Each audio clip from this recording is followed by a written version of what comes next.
Olá, tudo bem? Estamos de volta com mais um programa. Se inscreva no canal e compartilhe, por favor. O jogo ainda não terminou para Deltan Dallagnol. O presidente da Câmara diz que a última palavra é da casa. Senador Sérgio Moro pode renunciar e sumir do Brasil depois do que aconteceu com o deputado cassado. Começa a CPI do MST e governo se preocupa com os rumos que serão adotados. Senador Marcos Duval diz que está sendo pressionado a não participar da CPMI do dia 8 de janeiro. São os principais assuntos em destaque do programa de hoje. Acompanhe com a gente.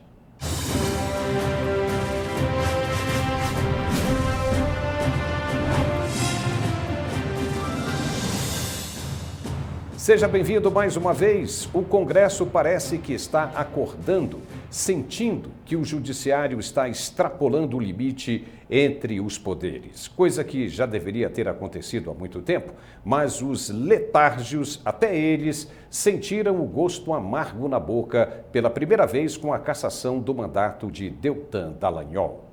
O senador Hamilton Mourão, o sempre caladão, decidiu levantar a voz e pediu ao presidente do Congresso, Rodrigo Pacheco, que interdite o processo de anulação da candidatura do deputado em questão.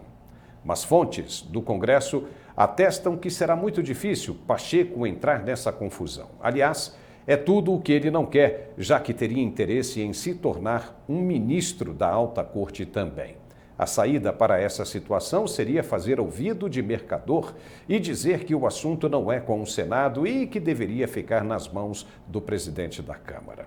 No que depender dele, nada vai andar no Senado que seja contra os interesses do atual governo. Mas é perigoso uma abstenção, ignorando o que paira sobre a cabeça do Legislativo, sob o risco do poder se tornar uma mera peça decorativa na República Brasileira. Em entrevista ao nosso canal, o desembargador Sebastião Coelho alertou para o que pode ser um avanço cada vez mais voraz do apetite de liderança do Judiciário. Para ele, há que ter um freio para se evitar que o caldo derrame e não se possa fazer mais nada depois.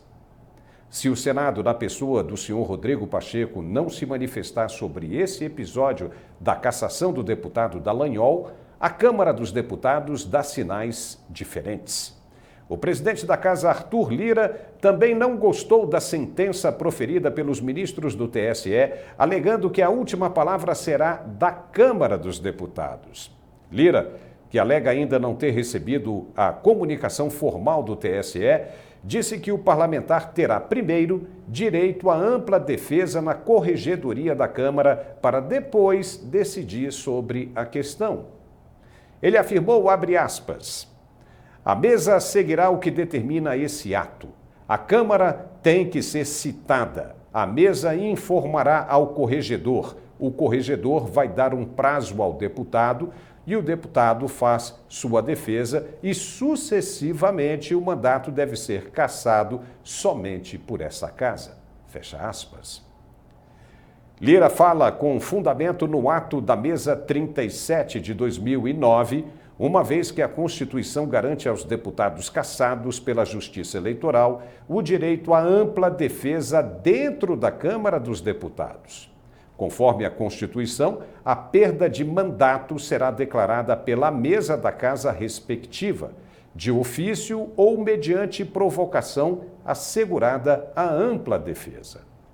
O deputado Deltan Dallagnol já estava há mais de 100 dias no exercício de seu mandato.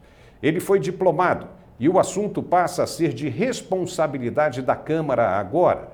Se quiser mesmo, o presidente da Casa tem força suficiente para impedir a perda do mandato. Se fosse para ser como o TSE entendeu, com esta intenção de impugnação, o tribunal deveria ter agido lá atrás, antes da diplomação. Por isso existe um prazo para diligências. Não agora, disseram muitos parlamentares ouvidos na tarde desta quinta-feira. Mas voltando ao Senado, mesmo que o Rodrigo Pacheco não mova uma palha sequer, os senadores irão se manifestar ao se sentirem acuados. Considerado como o próximo da lista, o ex-juiz Sérgio Moro, que deu a primeira sentença ao então ex-presidente Lula, sentiu o barco afundando e já considera até renunciar ao mandato. A notícia foi divulgada nesta quinta-feira pelo jornal Correio Brasiliense, que afirma ter ouvido de uma fonte muito próxima ao senador que ele cogita sair do país e trabalhar nos Estados Unidos como fugitivo político. Moro, segundo o jornal, não teria gostado da ideia a princípio, por ser um homem de enfrentamentos e muita coragem. Mas, diante dos últimos acontecimentos, não quer esperar para ver no que vai dar. Aceitou a ideia e cogita mesmo abandonar o cargo o mais breve possível. O aliado do senador teria revelado ainda ao jornal que a notícia é verdadeira, mas que estariam tratando do assunto internamente com sigilo. Bom, já não é mais tão sigilo assim, né? Ele sabe que vai ser cassado, então precisa controlar a narrativa. Ficar gritando que foi injustiçado resolve? Talvez, mas só para um grupo. O movimento de renúncia e denunciar que é perseguido político para o mundo inteiro dá muito certo, afirmou o aliado. O procedimento deve ser o mesmo adotado pelo ex-deputado Jean Williams, que deixou o Brasil com medo de ser perseguido e prejudicado. Ele se autoexilou nos Estados Unidos e recebeu a devida atenção como perseguido político. A ideia, segundo publicou o jornal, seria de que Moro se tornasse uma espécie de Jean Willis da direita. Se a renúncia acontecer de fato, a porteira estará aberta para as pressões e mais intimidações dos parlamentares do Congresso. A CPMI do MST, enquanto o governo comia moscas, tentando atrapalhar a criação da comissão dos atos do dia 8 de janeiro, foi instalada no fim do dia desta quarta-feira e começa com a relatoria de um peito de aço, ardente para levantar os fatos como eles ocorreram até então. Ricardo Salles, que foi ministro do Meio Ambiente do governo Bolsonaro. A sessão de leitura dos nomes teve bate-boca na comissão entre os governistas e opositores, que formaram maioria na casa. O colegiado pretende investigar supostas irregularidades associadas à atuação do movimento e possíveis financiadores de invasões a terras produtivas pelo Brasil afora. Há cerca de 2 semanas, representantes do governo Lula se reuniram com o Movimento dos Trabalhadores Sem Terra para traçar estratégias que atrasasse e atrapalhasse a instalação dessa CPI. Mas não deu certo. Dormiram no ponto e a coisa andou.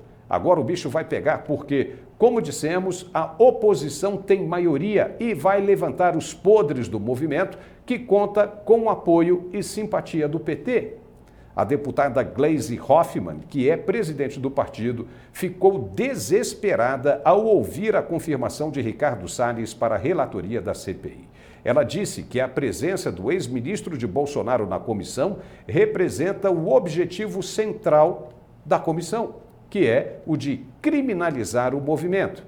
Engraçado que, para ela, o que o movimento faz não é crime: invadir propriedades, destruir plantações e equipamentos. Nada disso é crime. Mas investigar os atos como crime, aí sim, é errado. Os parlamentares querem saber quem financia o movimento e, se chegar no PT, como é que vai ficar a situação. Ela, Gleisi Hoffmann, como presidente do partido, poderá ser responsabilizada se isso de fato acontecer. E aí? Seria por isso que ela e o governo não querem deixar o Brasil saber quem está por trás desse movimento criminoso? Lembrando que o principal líder do MST, João Pedro Stedley, fez parte da comitiva do presidente Lula na viagem à China. Andou no avião junto com o presidente e tudo. E no início da tarde desta quinta-feira, o senador Marcos Duval, do Podemos do Espírito Santo, fez uma denúncia de que o governo está tentando sabotar a participação dele na CPMI do dia 8 de janeiro. O senador apresentou um pendrive alaranjado que seria, nas palavras dele, uma espécie de caixa preta sobre o que ele tem a revelar na comissão de investigação a respeito do governo. De acordo com Marcos Duval, quando for apresentado o conteúdo, serão diretamente afetados o ministro da Justiça, Flávio Dino, e o próprio presidente da República. Marcos Duval apresentou um outro documento como sendo uma intimação do ministro Alexandre de Moraes para que ele preste depoimentos como investigado. Só não deixou claro, na live que ele fez, em que processo o ministro o aponta como investigado.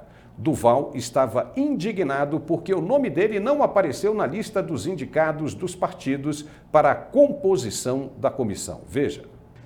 Aonde era para estar o meu nome, aqui, ó, tá em branco, que é o Bloco Parlamentar da Democracia, União, MDB, Podemos, PDT e PSB.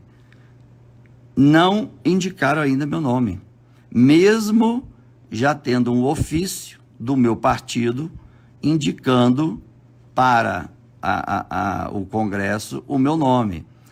Então está havendo um trabalho de bastidores para que tentem, porque no Senado, a princípio, pelos cálculos, nós teríamos a maioria, então eles estão tentando ver se trabalha para participar da CPMI somente deputados, porque lá eles têm a maioria.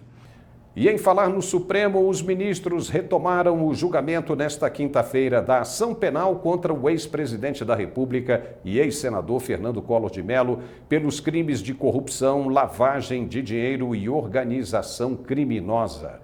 A denúncia contra Collor foi apresentada em 2015 pelo então Procurador-Geral da República, Rodrigo Janot, em processo da Lava Jato, e de acordo com o Ministério Público, entre 2010 e 2014, Collor de Mello teria solicitado e aceitado promessa para viabilizar irregularmente um contrato de troca de bandeira de postos de combustível celebrado entre a BR Distribuidora e a Derivados do Brasil e, nesse sentido, teria recebido vantagens indevidas.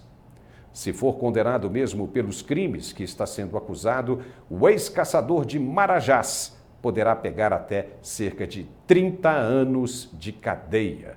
Quando recomeçou o julgamento na tarde desta quinta-feira, o placar já se encontrava em 2-0 a favor da condenação. Os votos foram do ministro relator Edson Fachin e de Alexandre de Moraes. Vamos ficar acompanhando o andar desse julgamento e voltamos em breve com mais informações. Por enquanto é só. E agradecemos imensamente a sua companhia. Um forte abraço, não se esqueça de se inscrever em nosso canal e dar um like, se possível, se tiver gostado. Nos vemos de novo na próxima. Até lá!